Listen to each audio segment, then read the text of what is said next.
ఎలా ఉందండి big screen లో? యాక్చువల్గా ఇది నేను 7th ఇయర్ అప్పుడు చూసానండి. మళ్ళీ ఆఫ్టర్ 22 ఇయర్స్ తర్వాత మళ్ళీ చూస్తే ఈ రోజే సినిమా రిలీజ్ అయింది అన్నట్టు అంత ఆనందంతో చూసాం. Without any disturbance, full enjoy. అంటే ఆర్టీసీ క్రాస్ రోడ్స్ అంటే one of the full enjoy మాట. ఆ విధంగా చూసామంట. అంటే అప్పటి కాలంలో కూడా మీరు ఇట్లా బ్యానర్స్ ఇవన్నీ వేసేసి చేశారు. ఇంకా ఎక్కువ ఉండేది, ఇంకొకటి తగ్గించారు కొంచెం.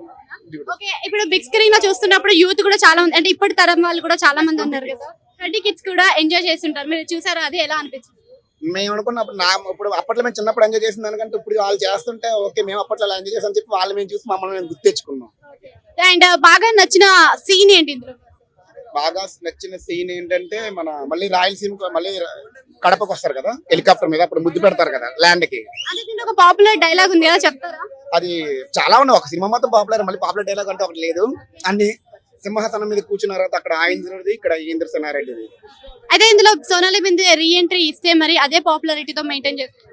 పక్కా చేస్తారు. ఎందుకంటే రీసెంట్ గా వచ్చి మురారి కూడా బాగా హిట్ అయింది, ఆవిడకి క్లిక్ అయిన సినిమా. మళ్ళీ ఇప్పుడు ఇంద్ర కూడా వచ్చింది కాబట్టి పక్కా హిట్ అవుతారు. అంటే ఇప్పుడు చిరంజీవి గారిది ఇప్పుడు వచ్చిన సినిమాలు రీ రిలీజ్ లో శంకర్ దాదా ఎంబీబీఎస్, ఇంద్ర కాకుండా ఇంకే సినిమా అయితే రీ రిలీజ్ కి బాగుంటుంది? రీ రిలీజ్ కి బాగుంటది అంటే గరానమ్మ కూడా ఆల్రెడీ లాస్ట్ ఇయర్ రిలీజ్ చేస్తారు కాబట్టి నేను ఇప్పుడు ఠాగూర్ ప్రిఫర్ చేస్తాను. Thank you.